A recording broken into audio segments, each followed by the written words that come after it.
નમસ્કાર વિદ્યાર્થી મિત્રો, આજે આપણે ફરીથી ધોરણ 7 પ્રકરણ 15 ગઈકાલે આપણે જે ભણ્યા હતા એમાં આજે આપણે આગળ ભણીશું રાજ્ય સરકાર, એના વિશે ચર્ચા કરવાની છે. ગઈકાલે આપણે વિધાન પરિષદ વિશે ભણ્યા હતા, જે ધારાસભાનું ઉપલું ગૃહ હતું અને તે આપણા ગુજરાતની અંદર નથી. કયા કયા રાજ્યોમાં છે એ આપણે ગઈકાલે જોયું કે વિધાન પરિષદ એ કયા કયા રાજ્યોમાં છે, એનું કામ શું, બરાબર. એમાં સભ્ય બનવા માટે કઈ લાયકાત જોઈએ એ બધું આપણે ગઈકાલે જોયું હતું. કેટલા વર્ષે એના સભ્યો નિવૃત્ત થાય, તો દર 2 વર્ષે, એમાં 1/3 આપણે વાત કરી હતી. ત્યારબાદ આજે આપણે વિધાનસભાની વાત કરવાના છીએ. વિધાનસભાની બેઠકો કેટલી હોવી જોઈએ, કેટલી ઓછામાં ઓછી કેટલી અને વધુમાં વધુ કેટલી હોવી જોઈએ, અને વિધાનસભાના સભ્ય બનવા માટે એની લાયકાત કેટલી હોવી જોઈએ. એટલે કે જે આપણે ચૂંટણીમાં બધા મત આપીએ છીએ વિધાનસભાની ચૂંટણીમાં, એ જે ઉમેદવાર હોય છે એની લાયકાત શું, એટલે કે વિધાનસભાની અંદર ચૂંટણીમાં ઊભું રહેવું હોય તો એની લાયકાત શું યોગ્યતા હોવી જોઈએ, એના વિશે આપણે આજે જોઈશું. તો વિધાનસભાથી આપણે શરૂઆત કરીએ.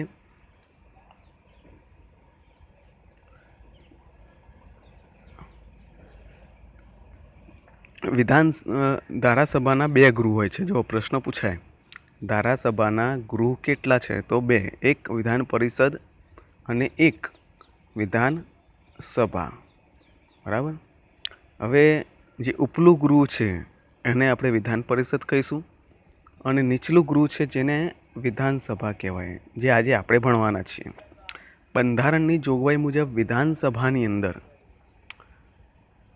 સભ્યોની સંખ્યા ઓછામાં ઓછી 60 હોવી જોઈએ અને વધુમાં વધુ 500 વસ્તી પ્રમાણે હોય. શું હોવું જોઈએ? વસ્તી પ્રમાણે.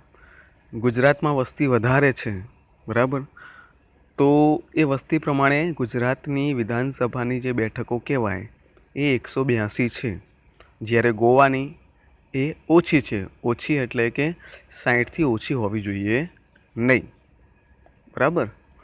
તો ઓછામાં ઓછી 60 હોવી જોઈએ અને વધુમાં વધુ 500થી વધારે હોવી જોઈએ નહીં.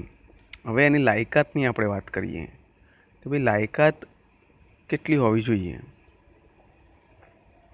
તો જુઓ, સૌ પ્રથમ તો તે ભારતનો નાગરિક હોવો જોઈએ, ભારતની અંદર જન્મેલો હોવો જોઈએ, ભારતનો નાગરિક હોવો જોઈએ.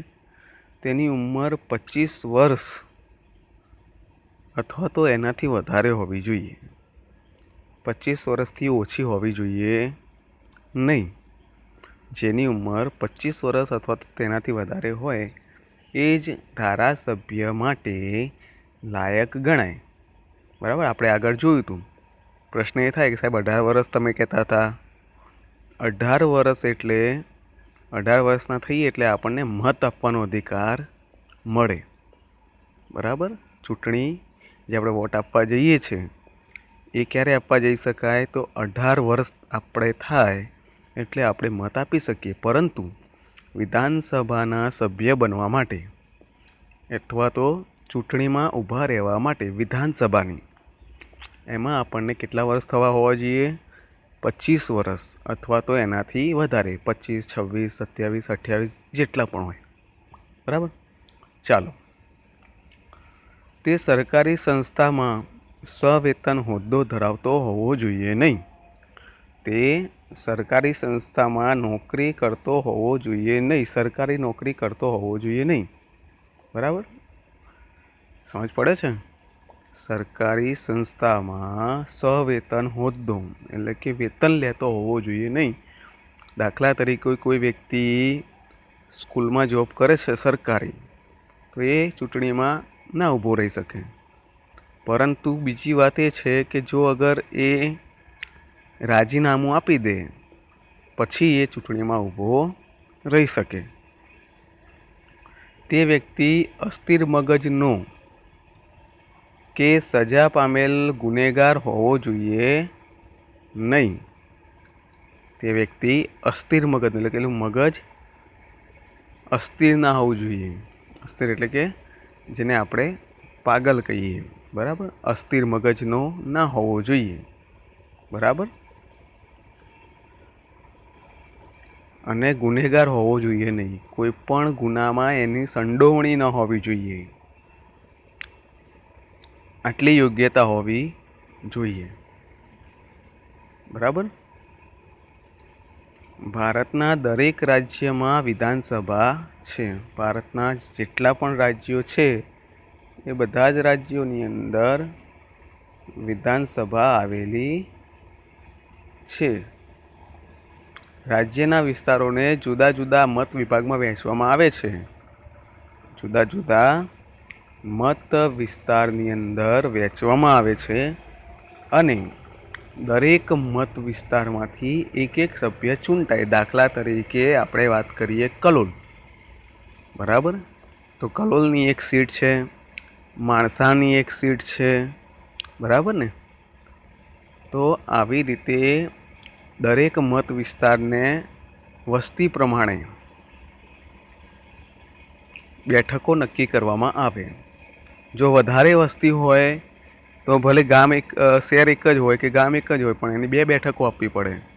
દાખલા કે કલોલ, તો કલોલની વસ્તી એ બરાબર છે એટલે એને 1 સીટ આપવામાં આવી છે, કલોલ વિધાનસભાની 1 સીટ, માણસાની 1 સીટ. પરંતુ અમદાવાદ, રાજકોટ, વડોદરા આ બધી મોટી મોટા સિટી શહેરો છે તો એમાં વધારે બેઠકો હોઈ શકે. જેમ કે અમદાવાદ ઉત્તર, અમદાવાદ પશ્ચિમ, અમદાવાદ દક્ષિણ, અમદાવાદ ઉત્તર, હે ને. ઉત્તરના ધારાસભ્ય અલગ હોય, દક્ષિણના અલગ હોય, પશ્ચિમના અલગ હોય. એ રીતે વસ્તી પ્રમાણે સીટો નક્કી કરેલી હોવી જોઈએ.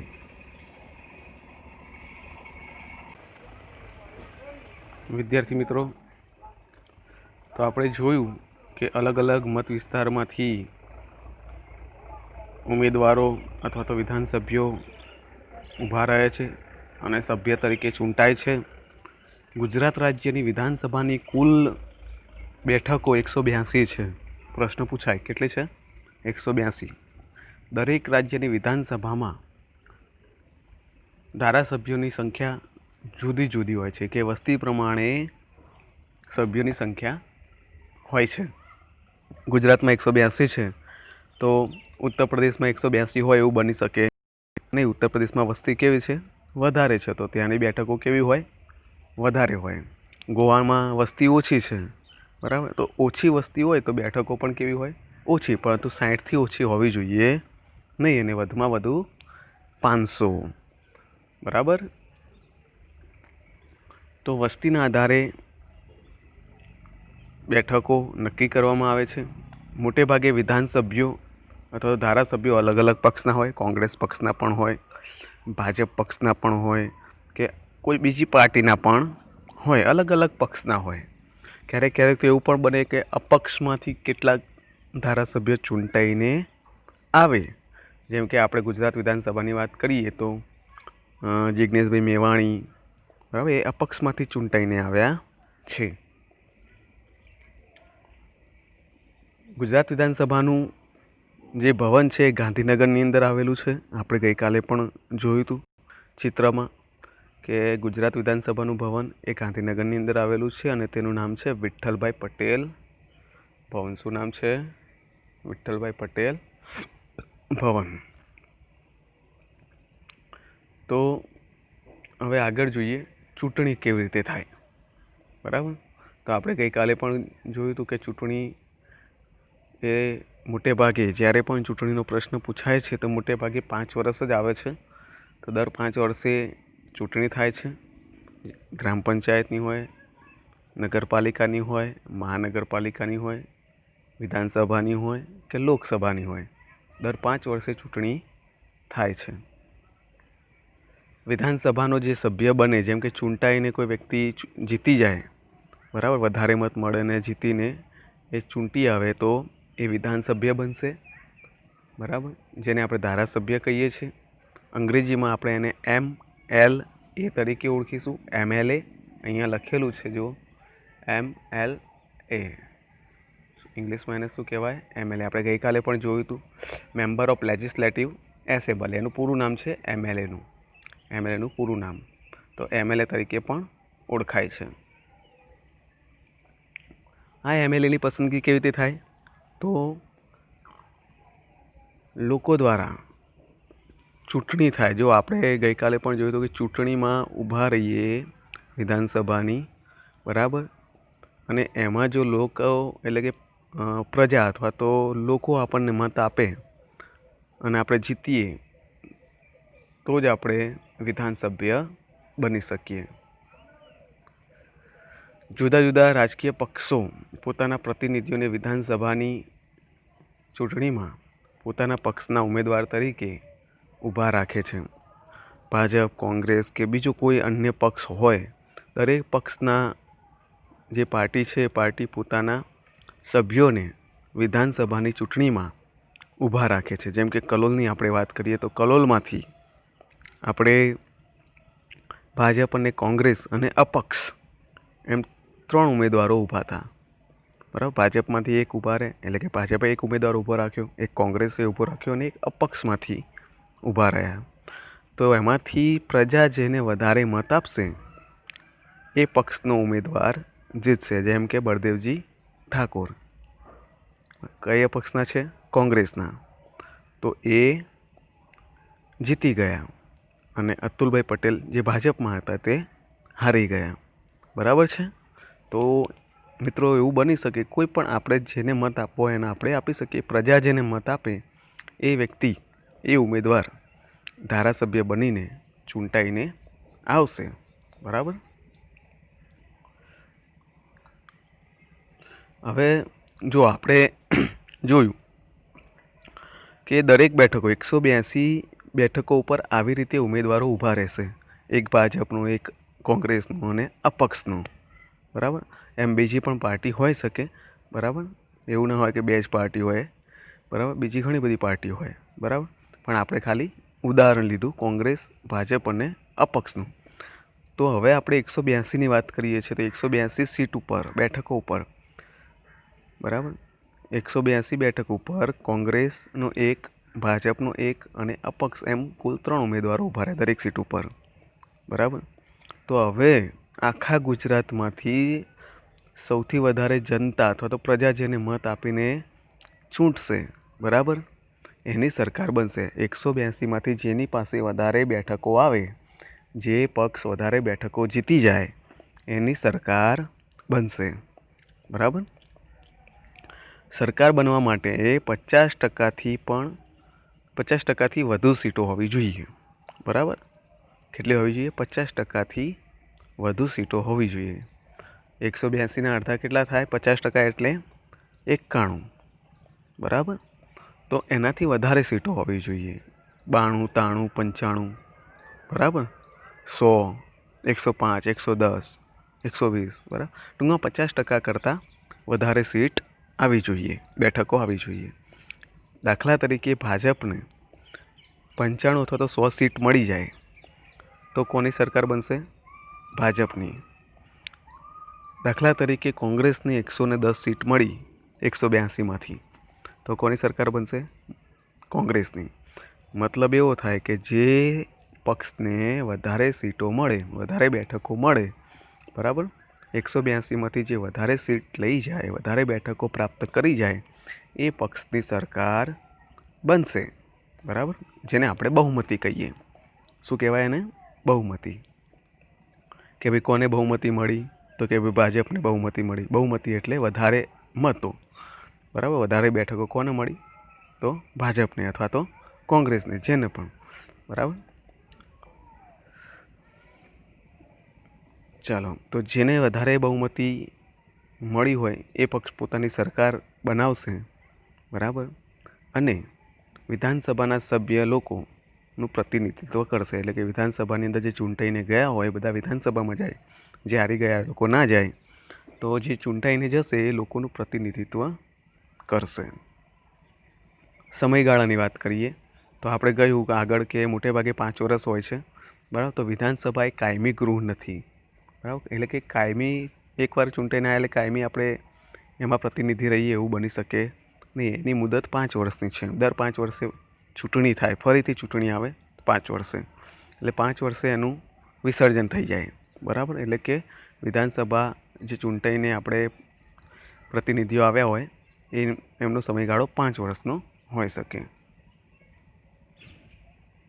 કેટલીક સામાન્ય પરિસ્થિતિમાં બંધારણની જોગવાઈ અનુસાર સરકાર ચાલી શકે એમ નથી કે સરકારની રચના થઈ શકે એમ ન હોય ત્યારે રાજ્યની ભલામણથી રાષ્ટ્રપતિ રાજ્યમાં રાષ્ટ્રપતિ શાસન લાદી શકે છે, બરાબર. અને તે સમય દરમિયાન રાજ્યપાલ જ રાજ્યનો વહીવટ સંભાળશે. દાખલા તરીકે 5 વર્ષ પૂરા થઈ શકે છે, બરાબર. અથવા તો બંધારણીય પરિસ્થિતિઓ અનુસાર સરકાર ચાલી શકે એમ નથી, અથવા તો સરકાર ચાલવામાં સક્ષમ નથી, તો સરકારની રચના ન થઈ શકે એવી હોય તો રાજ્યપાલ એ રાષ્ટ્રપતિને ભલામણ કરશે, બરાબર. અને રાષ્ટ્રપતિ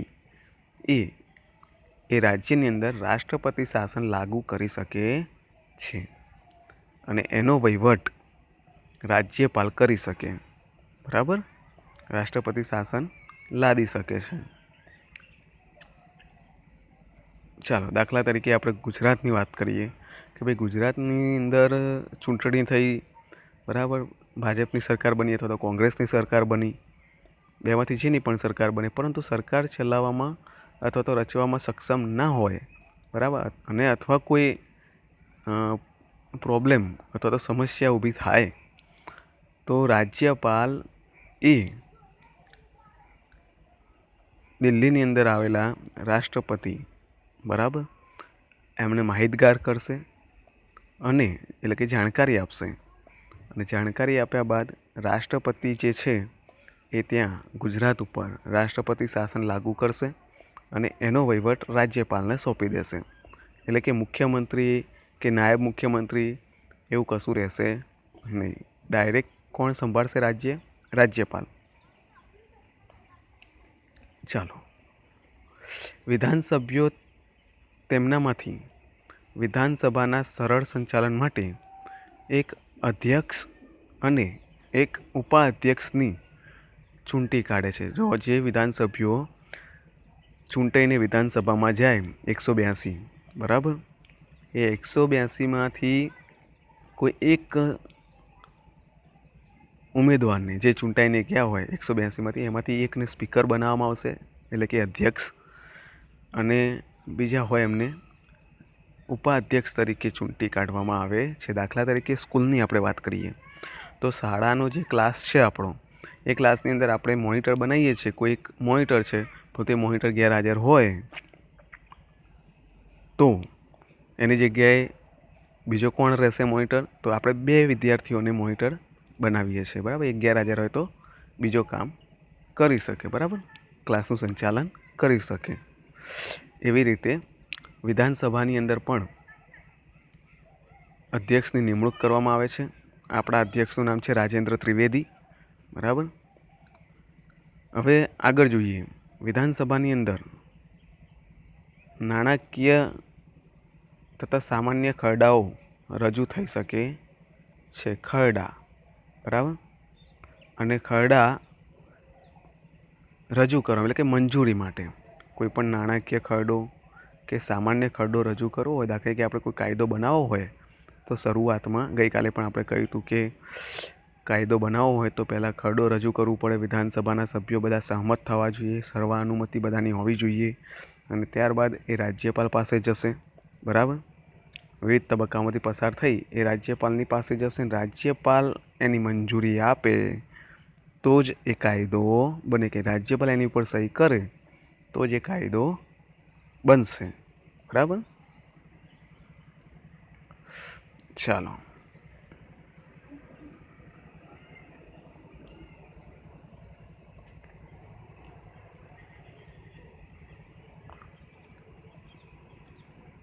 હવે આપણે કાર્યો જોઈએ.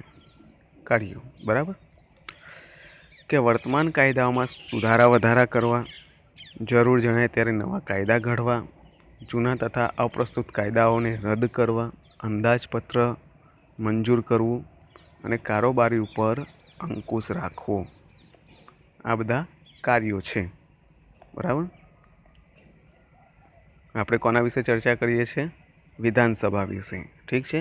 તો એનું કાર્ય છે વર્તમાન કાયદાઓમાં સુધારો વધારો કરવો હોય તો એક પ્રકારની ધારાસભા છે. બરાબર. ધારાસભા એટલે ધારા એટલે કાયદો. તો ધારાસભા જે આપણે બે ઉપલું ગૃહ ને નીચલું ગૃહ. બરાબર. તો વિધાનસભાના કાર્યો છે તો કાયદાઓનો સુધારો વધારો કરવો, જરૂર જણાય તો નવા કાયદા ઘડવા, અપ્રસ્તુત કાયદાઓ રદ કરવા, અંદાજપત્ર મંજૂર કરવું, કારોબારી ઉપર અંકુશ રાખવો. આ બધું કામ છે. ચાલો, હવે આગળ. ચાલો વિદ્યાર્થી મિત્રો, હવે પ્રશ્નોત્તરીની વાત કરીએ. બરાબર. પ્રશ્નોત્તરી. તો વિધાનસભાની અંદર જે સભ્યો ચૂંટાઈને જાય છે, બરાબર, 182 છે. એમાં આપણે એવું ના કહી શકીએ કે બધા 182 ભાજપના હોય. આપણે હમણાં આગળ કહ્યું કે 110 ભાજપના સભ્યો હોય. બરાબર. અને બાકીના જે 72 સભ્યો છે, બરાબર, એ કોંગ્રેસના હોય. તો શાસક પક્ષ એટલે જે શાસન કરતો હોય એ પક્ષ. કોણ કરશે શાસન? જેની બહુમતી છે તે. જેમ કે ભાજપ, સૌથી વધારે સીટ કોને મળી? બેઠકો ભાજપને. તો શાસક પક્ષ તરીકે ભાજપ રહેશે અને વિરોધ પક્ષ તરીકે કોંગ્રેસ રહેશે. બરાબર. તો અહીંયા પ્રશ્નોત્તરીની આપણે ચર્ચા કરીએ કે આ છે વિધાનસભાનો હોલ. શું છે? વિધાનસભાનો હોલ છે. અહીંયા જો બરાબર ધ્યાન રાખજો, અહીંયા જે વિધાનસભાના અધ્યક્ષ છે એ અહીંયા બેસશે. બરાબર. એકવાર ફરીથી આપણે જોઈએ. ચાલો, તો વિધાનસભાના જે અધ્યક્ષ છે એ અહીંયા બેસશે. બરાબર. અને મારું માનવું છે ત્યાં સુધી આ ફ્રન્ટમાં પહેલી, બીજી, ત્રીજી લાઈનમાં મુખ્યમંત્રી, મંત્રીઓ, બરાબર, આ બધા બેસતા હોય છે. અને જે શાસક પક્ષ હોય એના ધારાસભ્યો પણ બેસતા હોય છે. અને કોંગ્રેસના પણ આ જ એટલે કે 182 સભ્યો આમાં બેસતા હોય છે. હવે મિત્રો શું થાય? પ્રશ્નોત્તરી એટલે દાખલા તરીકે જે પક્ષની સરકાર હોય છે, બરાબર, એ પક્ષની સરકારમાં જે પણ મંત્રીઓ હોય અથવા તો મુખ્યમંત્રીઓ હોય, આના પ્રશ્ન પૂછવામાં આવે વિધાનસભ્યો દ્વારા. પછી એ ભાજપનો હોય કે કોંગ્રેસનો હોય. બરાબર. પ્રશ્નો પૂછે છે અને એ પ્રશ્નનો જવાબ જે તે મંત્રી જેને લાગુ પડતો હોય, જેમ કે સ્કૂલ બાબતનો કોઈ પ્રશ્ન હોય, ભણતર બાબતનો કોઈ પ્રશ્ન હોય, બરાબર, તો એ પ્રશ્ન કોને કરવામાં આવે? શિક્ષણ મંત્રીને. બરાબર. આપણા શિક્ષણ મંત્રી છે ભૂપેન્દ્રસિંહ ચુડાસમા. બરાબર. એવું નહીં કે ખાલી કોંગ્રેસના જ વિધાનસભ્યો પ્રશ્નો પૂછે, એવું ના હોય. બરાબર. તમે કોઈ સજેશન આપવું હોય, કોઈ સલાહ આપવી હોય, સલાહ સૂચન આપવું હોય તો પણ તમે આપી શકો છો. બરાબર. તો એવું બને નહીં કે ખાલી કોંગ્રેસના જ ધારાસભ્ય પ્રશ્નો પૂછી શકે, એવું હોય નહીં. ભાજપના પણ સભ્યો પ્રશ્નોત્તરી કરી શકે. તો શિક્ષણને લગતો કોઈ પ્રશ્ન હોય તો શિક્ષણ મંત્રીને પૂછાય. મહેસૂલને લગતો કોઈ પ્રશ્ન હોય તો મહેસૂલ મંત્રીને પૂછાય. બરાબર. નાણાં અથવા તો બજેટ અથવા તો કોઈ અંદાજપત્રને રજૂ કરતો પ્રશ્ન હોય તો એ નાણાં મંત્રીને પૂછાય. બરાબર. એવી રીતે અલગ અલગ ખાતા અલગ અલગ મંત્રીઓને સોંપેલા હોય. બરાબર. તો જે તે મંત્રીને લાગુ પડતો પ્રશ્ન એ મંત્રીને પૂછવામાં આવે ને મંત્રી એમનો જવાબ આપશે. બરાબર. તો આ કહેવાય પ્રશ્નોત્તરી. કોના માધ્યમથી પૂછશે? તો ડાયરેક્ટ મંત્રીને પૂછી શકાય નહીં, બરાબર. મંત્રી અને ધારાસભ્ય સામસામે આવી જાય એવું ના હોય, બરાબર. મંત્રી પણ બેઠા હોય, ધારાસભ્યો પણ બેઠા હોય, બરાબર. તો દાખલા તરીકે આપણે જોઈએ કે ભાઈ અહીંયા બધા અહીંયા પહેલી બીજી લાઈનમાં મંત્રીઓ બેઠા હોય, બરાબર. અને અહીંયા આપણા કોઈ ધારાસભ્ય છે આપણા મત વિસ્તારના, બરાબર, જેમ કે બળદેવજી ઠાકોર એ અહીંયા છે. તો એ ઊભા થશે પોતાની જગ્યા ઉપર, બરાબર. અને એ કોને પ્રશ્ન કરશે? તો અધ્યક્ષને. કોઈ પણ પ્રશ્ન હોય એ અધ્યક્ષને પ્રશ્ન કરશે, બરાબર. હે ને? અધ્યક્ષને સંબોધીને પ્રશ્ન કરવામાં આવે. ડાયરેક્ટ મંત્રીને પ્રશ્ન થાય નહીં, બરાબર. ડાયરેક્ટ મંત્રીને પ્રશ્ન થાય નહીં, બરાબર. એ કોને પૂછવામાં આવશે? તો જે આપણા અધ્યક્ષ હોય એમને પૂછી શકાય, બરાબર. તો અધ્યક્ષને સંબોધીને પ્રશ્ન પૂછવામાં આવશે, બરાબર. ત્યારબાદ સમયગાળો પણ નક્કી કરેલો હોય, બરાબર, કે ભાઈ આટલા સમયગાળામાં તમારે તમારા પ્રશ્નો પૂછી લેવાના. 2 મિનિટ કે 3 મિનિટ કે 5 મિનિટ, જે પણ સમયગાળો હોય. 5 મિનિટ આપે તો 5 મિનિટમાં આપણા પ્રશ્નો રજૂ કરી, બરાબર, આપણે બેસી જવાનું હોય ધારાસભ્યને. તો 5 મિનિટનો સમયગાળો હોય, બરાબર. ત્યારબાદ આ વિધાનસભ્ય જે આપણા છે એ બેસી જશે અને ત્યારબાદ એની મંત્રી ઊભા થશે, બરાબર. જે તે જેમ કે શિક્ષણનો પ્રશ્ન છે તો શિક્ષણ મંત્રી ઊભા થશે અને શિક્ષણ મંત્રી પણ ડાયરેક્ટ જવાબ આપશે નહીં. એ કોને સંબોધીને જવાબ આપશે? અધ્યક્ષને. કોને પૂછીને? અધ્યક્ષને પૂછીને જવાબ આપશે, બરાબર. અધ્યક્ષને સંબોધીને જવાબ આપશે. આવી રીતે પ્રશ્નોત્તરી થતી હોય છે.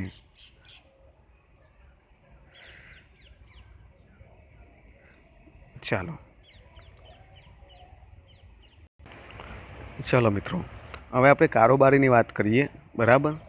આપણે આગળ જોયું હતું, બરાબર, 3 અંગો વિશે. તો એમાં કેટલા અંગો છે? ધારાસભા, કારોબારી અને ન્યાયતંત્ર, બરાબર. સરકારના કેટલા અંગો છે? 3. તો ધારાસભાની આપણે વાત કરી લીધી. હવે આપણે કારોબારીની વાત કરીએ. તો કારોબારીમાં કોનો સમાવેશ થાય? બરાબર. તો કારોબારી એ રાજ્ય સરકારનું મહત્ત્વનું અંગ કહેવાય. રાજ્યની કારોબારીની અંદર આપણે કહ્યું હતું ગઈકાલે કે ધારાસભાનું કામ છે કાયદા ઘડવાનું, કારોબારીનું કામ છે કાયદાનો અમલ કરાવવાનું, બરાબર. તો અહીંયા કાયદાનો અમલ કરાવવાનો છે, બરાબર. તો એમાં કોનો સમાવેશ થાય કારોબારીમાં? તો સૌપ્રથમ રાજ્યપાલ આવશે, બરાબર, જેને આપણે ગવર્નર કહીએ છીએ. મુખ્યમંત્રી હોય અને મંત્રીમંડળ એટલે કે મંત્રીઓનો પણ સમાવેશ થાય છે. અને મંત્રીઓના નિયંત્રણમાં અને માર્ગદર્શનમાં કામ કરતા વહીવટી અધિકારીઓ એટલે કે સરકારી અધિકારીઓનો પણ આમાં સમાવેશ થાય છે કારોબારીમાં, બરાબર. રાજ્યપાલ, મુખ્યમંત્રી અને એમના મંત્રીઓ એટલે કે મંત્રીમંડળ અને વહીવટ કરતા અધિકારીઓ આ બધા કારોબારીમાં જે અમલ કરાવે છે, બરાબર. મંત્રીમંડળને રાજકીય કારોબારી અને વહીવટી અધિકારીઓને વહીવટી કારોબારી કહેવાય છે, બરાબર. મંત્રીમંડળ જે હોય છે, બરાબર, મુખ્યમંત્રી એ સૌથી ઉપર હોય અને એમની એ આખું મંત્રીમંડળ હોય. જેમ કે શિક્ષણ મંત્રી, મહેસૂલ મંત્રી, નાણાં મંત્રી, એમ ઘણા બધા મંત્રી હોય, પોતપોતાના ડિપાર્ટમેન્ટ એ સંભાળતા હોય, ખાતા સંભાળતા હોય. તો જે મંત્રીમંડળ છે એને રાજકીય કારોબારી કહેવાય અને જે વહીવટ કરતા અધિકારીઓ છે એમને વહીવટી કારોબારી કહેવામાં આવે છે.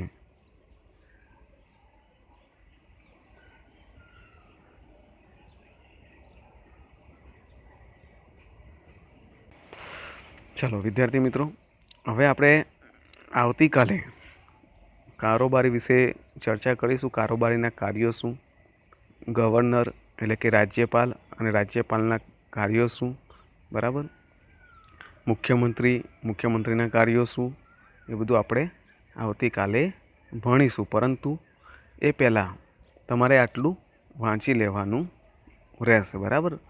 રાજ્ય સરકારના કાર્યો સુધી તમારે આવતીકાલે વાંચીને આવવાનું રહેશે, ઠીક છે?